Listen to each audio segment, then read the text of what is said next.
dowladda Soomaaliya iyo shirkad laga leeyahay dalka Shiinaha ayaa kala saxiixday heshiis dhanka kalluumaysiga ah. heshiiskan kalluumaysiga ayaa ruqsad u siinaya shirkadahaas inay ka kalluumaystaan badaha Soomaaliya. heshiiska kuma cadda cidda sida saxda ah u la xisaabtamayso maraakiibta kalluumaysiga ee loo ogolaaday iyo nooca ay qaadanayaan malayga, waxaana walaac ka muujinaya kalluumaystada Soomaalida oo hadda dhibaato ku haya maraakiibta ajnabiga ah ee badaha Soomaaliya ka wardiya burcadbadeeda. ururada ay ku midaysan yihiin kalluumaystada Soomaalida ayaa heshiiskan wuxuu ku abuuray walaac xagga ka jalaabashada badda, maadaama shirkadda heshiiska lala galay sida uu qabo Xasan Maxamed Rooble oo ah gudoomiyaha urur ay ku midaysan yihiin kalluumaystada Soomaaliyeed.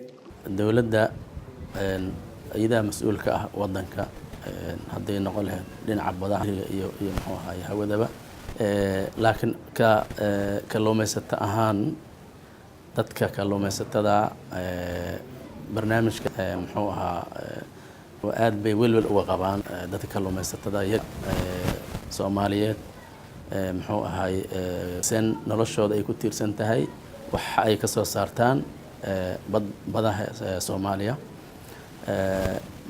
sida darteed anaga muxuu ahaay welwel waxaan ka qabnaa markabkii haddii la siiyey ruqsadii oo ku shaqaysanayo xadkii loogu talagalay oo soo dhaafi karaa wuxuu imaan karaa cid kalluumaysatada oo muwaadiniinta.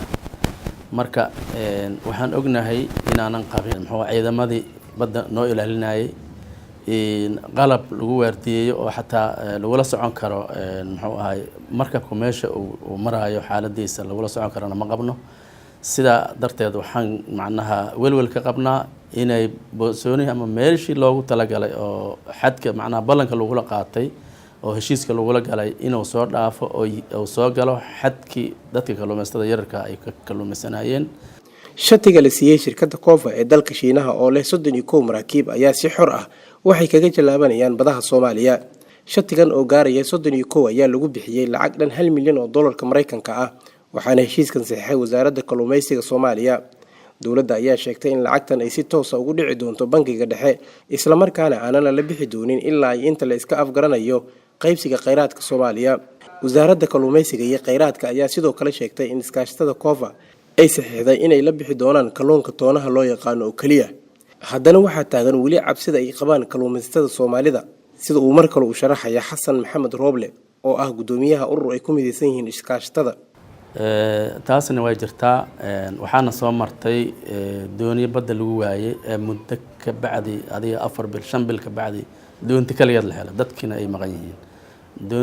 doonta la helay oo dhaawacyo ku yaalaan oo xabada ay ku yaalaan taasna waxaan u aanaynaynaa maraakiibta maxay ahayd oo sida sharci darrada uga kalluumaysata muxuu ahaay badaha Soomaaliya. waxaa jira dad maqanaa jira oo badda lagu laayahay ilaa hadda ma la dilay ma sidooday u dhumeen ilaa hadda ma naqaan. hadda 2 bil ka hor waxaa dhuntay doon oo saddex dhalinyaro ay saaran tahay badda. sanadkan bilowgiisa waxaa dhumay 2 doon oo maxay ahayd 6 dhalinyaro ay saaran yihiin, inkastoo 6 dhalinyaro laga helay muxuu ahaay 3 kamid ah laga helay Sri Lanka, 3 kamidana jasiiradahan oo Seychelles muxuu ahaay iyagana laga sheegay laakiin ma cadda, laakiin 3dan waa cad yihiin oo laga helay muxuu ahaay Sri Lanka laga helay. dhalinyaro badan oo ka kalluumaysta xeebaha Soomaaliya ayaa walaac xoogan waxa ay ka muujinayaan heshiisyada dowladda ay la galayso shirkadaha shisheeye kuwa u ogolaanaya inay ka kalluumaystaan badaha Soomaaliya si sharci ah. haddana waxaa jira in sanadkan gudihiisa la laayahay ilaa 6 dhalinyaro kuwa oo doomaha ay ku jilaabanayeen lagu arkay rasaas lagu furay kuwa oo loo maleynayo inay geysteen maraakiibta shisheeye ee maraya badda Soomaaliya. Ibrahim Xaaji Goobjoog, Muqdisho.